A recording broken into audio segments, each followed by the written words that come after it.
Yet the president is fast losing the few friends he did have in the capital, following a wild period in which he offered cover to white supremacists and ignited a war of words with North Korea, leaving GOP allies in the crossfire. Thursday brought rebukes from two prominent Republican senators and a member of the highly influential Murdoch family, staunch supporters of the president. Bob Corker, one of the most respected Senate Republicans, who has tried to keep open channels to the White House and coax Trump toward a more conventional foreign policy, unloaded on him in a spectacular manner. The chairman of the Senate Foreign Relations Committee is not prone to outspoken outbursts and thinks carefully before delivering his analysis. So his critique that the president has not shown sufficient stability, competence or understanding of the character of the country that he leads was devastating.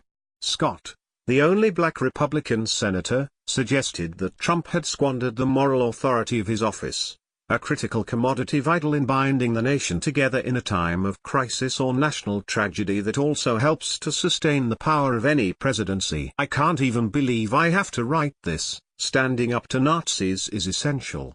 There are no good Nazis," Murdoch wrote, "or Klansmen, or terrorists. Democrats, Republicans, and others must all agree on this, and it compromises nothing for them to do so." It all left Trump increasingly alone and even more reliant on his ever-loyal core voters, who sustain him in times of self-inflicted controversy and public outrage, but who may not represent a sufficiently broad base on which to build a successful presidency. The rebukes by Corker and Scott also pointed to a looming political problem that Trump has only exacerbated by his recent behavior. If he is to enact his ambitious political agenda that includes items such as tax reform and a massive infrastructure program, or to influence Senate Republican legislation on these issues, he will need to mend his toxic relations with top GOP members of the chamber, not least his feud with Senate Majority Leader Mitch McConnell.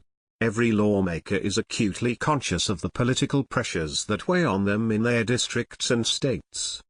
The fact that Corker and Scott felt able to speak out may hint at trouble for Trump's political fortunes. In a way, it's not surprising that Republicans feel free to criticize the president.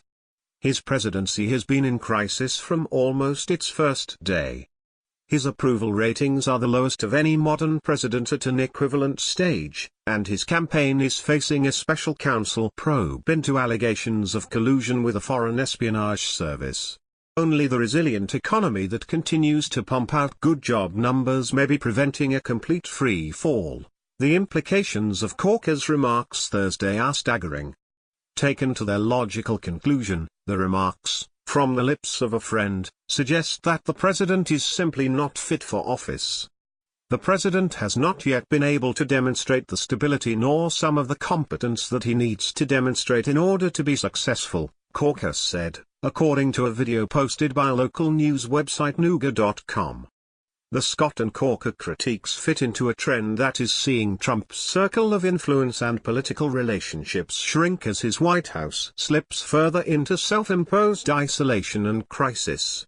The now disbanded advisory councils on which the CEOs served might have been little more than public relations efforts, but their demise dealt a blow to Trump, who relished gathering corporate titans to talk business and to stage photo ops in which he starred.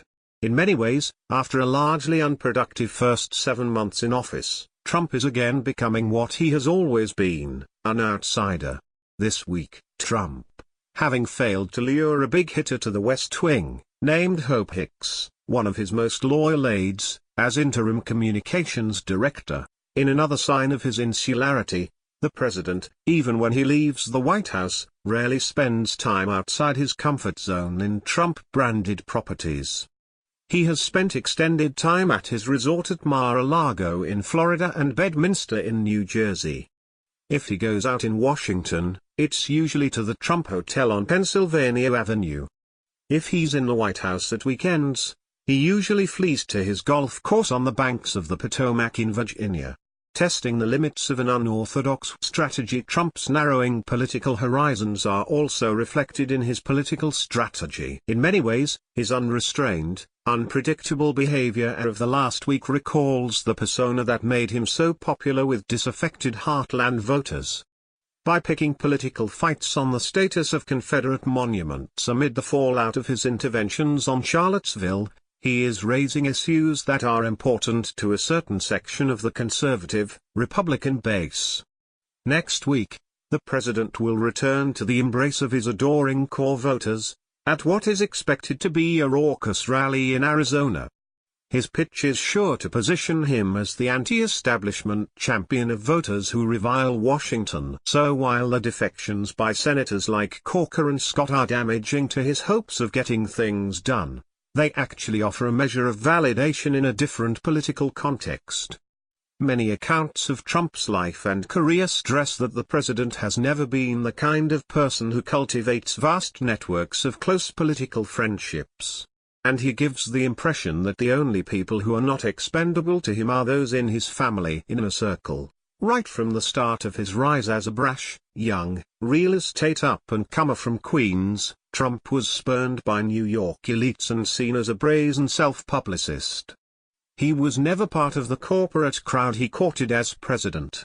But his experience of being spurned helps explains the uncanny connection he forged with working-class, heartland voters who felt excluded from the economic boons unleashed by globalization and the economic recovery after the 2008 crisis. His instinctive understanding of his fellow outsiders also helped shape his ferocious assault on the GOP establishment, which made him president. But it left him with a string of political enemies that made the friends he did have in Washington all the more important. That's why the rebukes from Corker and Scott may end up being even more damaging than they first appear.